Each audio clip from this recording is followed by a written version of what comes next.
ಕರುನಾಡ ಚಕ್ರವರ್ತಿ hat-trick hero Shivaraj Kumar birthday ಸೆಲೆಬ್ರೇಷನ್ನಲ್ಲಿ ವೈದ್ಯರು ಭಾಗಿಯಾಗಿದ್ದಾರೆ. ಚಿಕಿತ್ಸೆ ನೀಡಿದ ಅಮೆರಿಕ ವೈದ್ಯರು ಭಾಗಿಯಾಗಿದ್ದಾರೆ. ಶಿವಣ್ಣ ಬರ್ತ್ಡೇ ಸೆಲೆಬ್ರೇಷನ್ನಲ್ಲಿ ವೈದ್ಯರು ಭಾಗಿಯಾಗಿದ್ದಾರೆ. ಚಿಕಿತ್ಸೆ ನೀಡಿದ ಅಮೆರಿಕ ವೈದ್ಯರು ಭಾಗಿಯಾಗಿರುವುದು. ಡಾಕ್ಟರ್ಸ್ಗೆ ಪೇಟ ತೊಡಿಸಿ ಶಿವಣ್ಣ ಸನ್ಮಾನವನ್ನ ಮಾಡಿದರು. ಕ್ಯಾನ್ಸರ್ನಿಂದ ಶಿವಣ್ಣ ಪೂರ್ಣವಾಗಿ ಈಗ ಗುಣಮುಖರಾಗಿದ್ದಾರೆ. ಗುಣಮುಖರಾದ ಬಳಿಕ ಇದು ಮೊದಲ ಹುಟ್ಟುಹಬ್ಬ.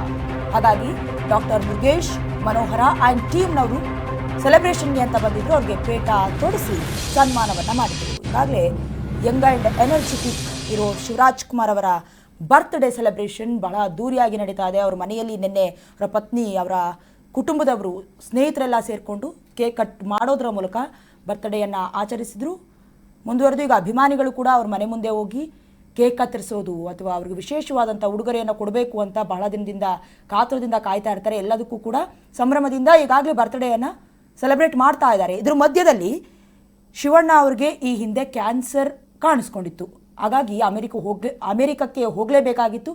ಅಲ್ಲಿಂದ ಚೇತರಿಸ್ಕೊಂಡು ಗುಣಮುಖರಾಗಿ ಇದು ಮೊದಲ ಬರ್ತ್ಡೇ, ಅಂದರೆ ಆಫ್ಟರ್ ಆಪರೇಷನ್ ಇದು ಮೊದಲ ಬರ್ತ್ಡೇ. ಹಾಗಾಗಿ ಡಾಕ್ಟರ್ಸ್ನೆಲ್ಲ ಕೂಡ ಇನ್ವೈಟ್ ಮಾಡಿದ್ರು ಅಂತ ಅನಿಸುತ್ತೆ. ಡಾಕ್ಟರ್ಸ್ ಬಂದಿದ್ದಾರೆ, ಅವ್ರಿಗೆ ಸನ್ಮಾನ ಮಾಡಿ ಪೇಟ ತೊಡಿಸಿ ಅವ್ರಿಗೂ ಕೂಡ ಮೊದಲ ಹುಟ್ಟುಹಬ್ಬವನ್ನು ಸೆಲೆಬ್ರೇಷನ್ ಮಾಡ್ಕೊಂಡಂಥ ಬಗೆ ಇದು. ನೀವು ಕೂಡ ದೃಶ್ಯಾವಳಿಗಳಲ್ಲಿ ಗಮನಿಸ್ತಾ ಇದ್ದೀರಾ. ಕ್ಯಾನ್ಸರ್ನಿಂದ ಶಿವಣ್ಣ ಪೂರ್ಣ ಗುಣಮುಖರಾಗಿರೋದು ಒಂದು ಕಡೆ, ಮತ್ತೊಂದು ಕಡೆ ಅವರ ಬರ್ತ್ಡೇ ಸೆಲೆಬ್ರೇಷನ್, ಇನ್ನೊಂದು ಕಡೆ ಸಿನಿರಂಗಕ್ಕೆ ಎಂಟ್ರಿ ಕೊಟ್ಟು ಬರೋಬ್ಬರಿ 40 ವರ್ಷ ಆಗಿದೆ. ಎಲ್ಲವನ್ನ ಸೇರಿ ಅದ್ದೂರಿಯಾಗಿ ಬರ್ತ್ಡೇಯನ್ನು ಸೆಲೆಬ್ರೇಷನ್ ಮಾಡ್ಕೊಳ್ತಾ ಇದ್ದಾರೆ.